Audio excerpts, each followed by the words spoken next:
The Google Pixel 10 Pro XL is the Pixel phone to buy this year. The Pixel 10 Pro can match the Pro XL on the most important features, but the benefits of the larger display, along with a couple of features that are simply better on the XL device, make the Pixel 10 Pro XL my favorite of the new Pixel family, and the phone I would recommend first but not last. I feel confident recommending the Pixel 10 Pro XL above the rest and above any other Android phone you can buy right now, because I spent the last year using the Pixel 9 Pro as my primary work phone. That means I know exactly why the Pixel is a great phone for being productive, but I also know that I wish I would had a bigger screen than the 9 Pros. The Pro XL will be my primary device this year for sure. If you haven't checked out a Pixel phone in a while, you really should head to a store and get your hands on one. The latest Pixel 10 Pro XL is polished and well built, with a refined look and gorgeous materials and color combinations. It's a much nicer looking phone than the latest iPhone 16 Pro Max, and it delivers on a number of features Apple hasn't been able to match. Google's AI features are the most advanced on any smartphone and often most unobtrusive. The newest AI features like Magic Q and the live translation don't feel pushy or overblown, and they don't produce embarrassing or useless results. Google is pushing AI into the background as a silent helper where it should be. Of course, all of the new Pixel 10 series phones have Google's advanced new AI features like the live translator that not only converts your language into another tongue, it also speaks with a voice that sounds remarkably like yours. That may sound alarming from a privacy viewpoint, but Google says this processing happens on the Pixel 10 Pro XL and not on a distant cloud computer, so your conversations and your voice should be safe. So what makes the Pixel 10 Pro XL so special, the best of the Pixel 10 bunch? First of all, Google's Pixel displays, so-called Super Actua displays, are among the best you will see on any smartphone. These screens are bright and colorful and very sharp. When the screen is this good, I want as much screen as I can get, so I prefer having the larger XL display at 6.8 inches. It's 0.5 inches bigger diagonally than the Pixel 10's display, and that equals 13 square centimeters of extra screen space. The Pixel 10 Pro XL also has the largest battery of all the new Pixel phones, and that equates to the longest battery life, both in my real-world testing and our battery rundown test. It wasn't a massive difference. The Pixel 10 Pro XL only lasted an hour longer than the Pixel 10, still every bit helps. The Pixel 10 Pro XL also charges faster than any other Pixel 10 device, whether you are charging wirelessly or with a USB-C cord. If you have a 45-watt charger, the Pixel 10 Pro XL can charge that fast compared to the 30-watt charging on the other two Pixel 10 phones. The Pixel 10 Pro XL can also use faster wireless charging. Again, it's not a huge difference, but every detail matters. The biggest benefit for me is the combination of Google's winning Super Actua display with the Pixel 10 Pro XL cameras. If I am taking serious photos, I want the biggest viewfinder possible to get the right shot. The extra screen space on the Pro XL phones felt like a big advantage, and if photography is important to you, I'd recommend the Pro XL phone first. The Pixel 10 Pro has the exact same camera specs, but having the bigger Pro XL display helped me take better shots. Are there other benefits to the Pro XL? Well, not really. It isn't any faster than the Pixel 10 Pro or even than the Pixel 10. In our benchmark tests, the extra RAM in the Pro models didn't seem to make much difference. Pixel phones still disappoint if you only care about the numbers. I don't rely on benchmarks, though. The Pixel 10 Pro XL was satisfying and quick in almost every task. There was some lag on the camera, but most of other features, including the latest AI helpers, ran smoothly with no delays. Google has another winner with the Pixel 10 Pro XL and the whole Pixel 10 family. Between the premium design, the excellent software, and the advanced AI features, this is a phone that iPhone fans should seriously consider, and Galaxy owners should envy. I'll be keeping this phone close by, snapped to my MagSafe charging stand until an even better Pixel comes along. I remember the days when a new phone would cost the same but come with more storage and RAM than last year's model because component costs had decreased. This year's Pixel 10 Pro XL is more expensive than before and it comes with 256 GB of storage, but I'm not awarding Google any medals for giving the phone enough space. This phone should be cheaper. To be fair, 256 GB of storage is the right amount unless you play a ton of games or you shoot video with your phone at high resolution. There's a 1TB model available, but only serious enthusiasts need apply, and you know who you are. The color options this year are a bit drab. I like the moonstone color and the jade, but they aren't very exciting. My review unit is the porcelain white, which looks classy but a bit bland. Google also sent along a silicone case with magnets built in that matches the phone perfectly. If you want the 1TB storage option, it's only available in the black obsidian. The Google Pixel 10 Pro XL is the Pixel 10 Pro all blown up. It doesn't add any extra buttons or physical details. The two phones look identical, just at a different scale. That's a good thing because the Pixel 10 Pro is a great looking phone and it keeps the same exact design as the Pixel 9 Pro. That was my favorite phone of last year. If it ain't broke, don't fix it. I like the Pixel 10 Pro XL design even more than the latest iPhone 16 Pro Max. It feels just as refined as Apple's phone with fewer unnecessary buttons to get in the way. Does anyone actually use the camera control? I know I don't. To be fair, I don't use the temperature sensor on the back of the Pixel 10 Pro XL, but I can ignore that easier than a button. The color options are a bit professional and bland, but closer inspections shows more attention to detail than I would have expected from Google. The jade color of my Pro review sample, for instance, was matched with a light gold frame that looks barely glided. It's a gorgeous match. The speaker grills on the bottom of the phone are new and color matched to the frame you choose. It's a nice touch that most people won't ever notice. I have no complaints about the Pixel 10 Pro XL design except that I would like to see more interesting color options.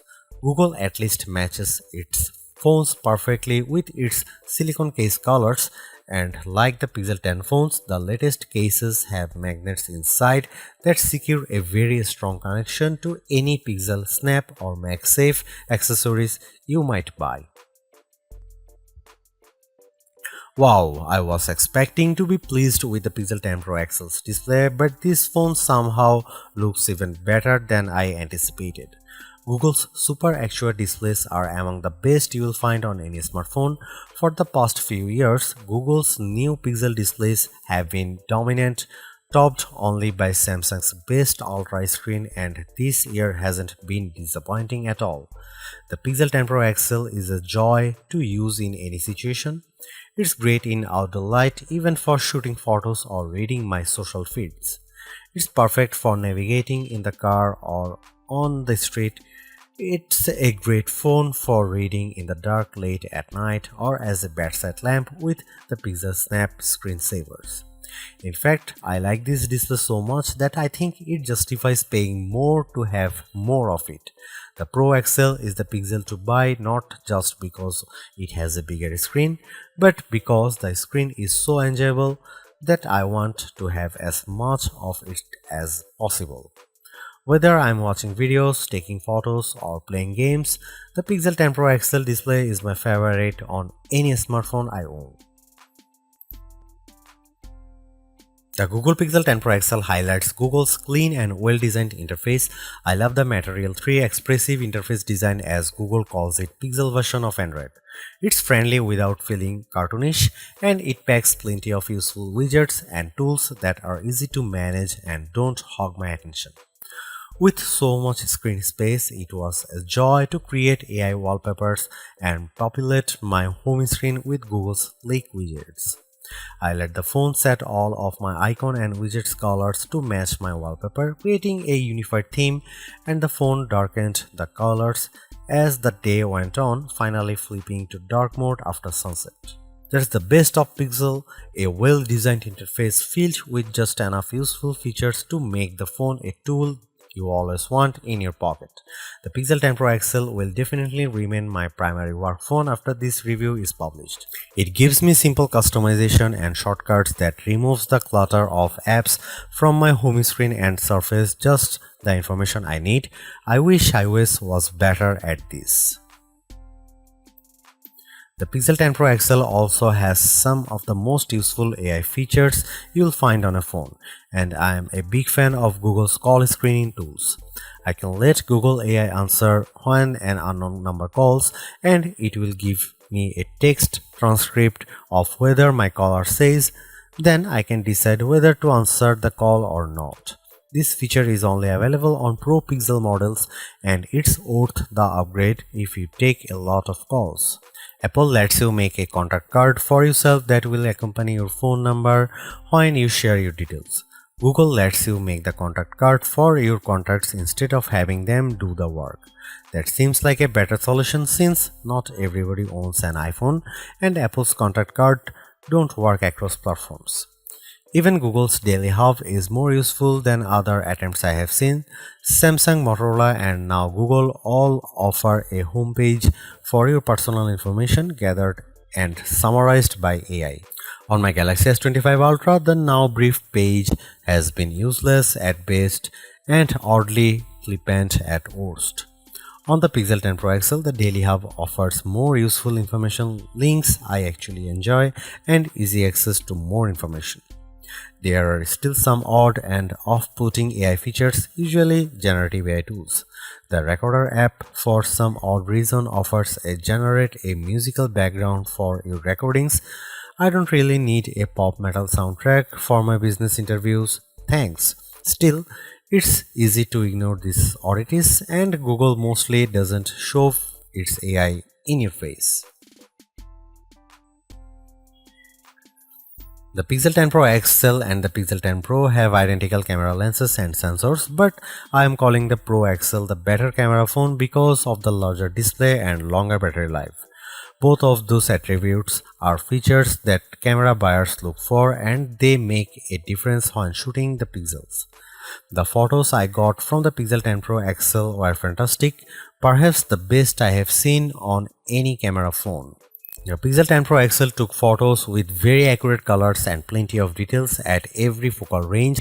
For night photography, it was no contest. The Pro XL took pics that looked like I had a professional flash gun attached, while the iPhone shots looked much darker and lacked focus. You can see plenty of AI help in the photos, but usually the results don't look fake or off-putting. The only downside to Pixel photography is Google's camera app. It's a nightmare. It's hard to use with settings that seem to conflict with each other. At just one setting, like changing from 12 megapixel to 50 megapixel resolution, and a handful of other settings suddenly go dark without warning. Here you can see some camera samples of the new Google Pixel 10 Pro XL.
The Pixel 10 Pro XL's performance is the phone's only real letdown, and even though it didn't make a difference most of the time, at key moments the phone struggled to keep up.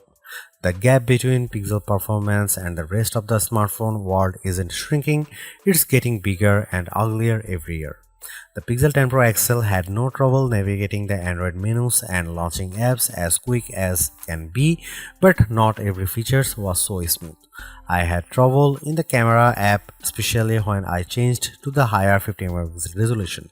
The camera sometimes stalled after I hit the shutter button and made me wait for a few moments until I could snap my next shot. That's a huge disappointment, and I don't know any other phone outside cheap bargain options that fails to perform basic tasks this manifestly. I can press the shutter button on my OnePlus 13 as fast as my finger can fly, and it never misses a beat, likely thanks to the Qualcomm Snapdragon 8 Elite chipset inside. Qualcomm has a superior platform this year, and phone makers who don't use the latest Elite options are being left behind in more ways than one. I no longer think the Tensor G5 is good enough for the Pixel 10 Pro XL. It isn't. It can't keep up with the latest Android software and features, and it's time for Google to rethink its platform strategy. The Pixel 10 Pro XL has the best battery life of any Pixel 10 phone so far, but that isn't saying much. The Pro XL lasted through a full day with little trouble, but I was still nervous when the battery hit single digits before bedtime, which was often. I elevated my stress with the MagSafe chargers I have littered throughout my house and office space, like the Pixel Snap charger. MagSafe is convenient for fast charging when I have 15 minutes to let my phone sit on a stand. A couple of those charge breaks every day made sure I had enough battery to last as long as I needed. This mediocre battery life is especially disappointing because I have seen massive gains in the rest of the Android world. Phone makers like Samsung and OnePlus using the Qualcomm Snapdragon 8 Elite platform are offering new phones that get hours more battery life than last year's models. The Pixel 10 Pro XL lasted 15 minutes longer in our battery tests than last year's Pixel 9 Pro XL. That's pathetic. The Samsung Galaxy S25 Ultra achieved 2 hours more battery life than the Galaxy S24 Ultra, even though it uses a battery that's the same size thanks to the newer Snapdragon 8 Elite chipset. If Google can't offer similar improvements year over year, it's time to change platforms, or it will be time to stop recommending the Pixel. Google's made a few but effective upgrades to the Pixel 10 Pro XL. It's a masterclass in efficiency, changing and improving just enough to stay almost the top of the pack in the most areas. The display's brightness is unmatched, and the camera's ultra-wide perhaps aside offer a balanced, natural look that I can see a lot of people liking. It's unfortunate the Pixel 10 series is still the lowest powered of the flagship phones on sale today and lags behind its main rivals on battery efficiency. Hopefully, access to Google's latest AI tools makes up for that for anyone who decides to take the plunge, although perhaps give it a couple of months if this is your primary reason. Hopefully by then the seemingly incomplete Magic Q and the preview version of the camera coach will have been made whole. The Galaxy S25 Ultra may still be a better pick for you if you want more power and power efficiency from your phone. The Pixel 10 Pro may also be a better fit than the XL, considering you only sacrifice display size and battery life for a cheaper phone that's otherwise just as capable as its large sibling. But the Pixel 10 Pro XL is the most capable of competitive of Google's latest batch of phones. If you are buying a phone right now and want best-in-class software combined with top-tier hardware, this Pixel is probably the one to pick.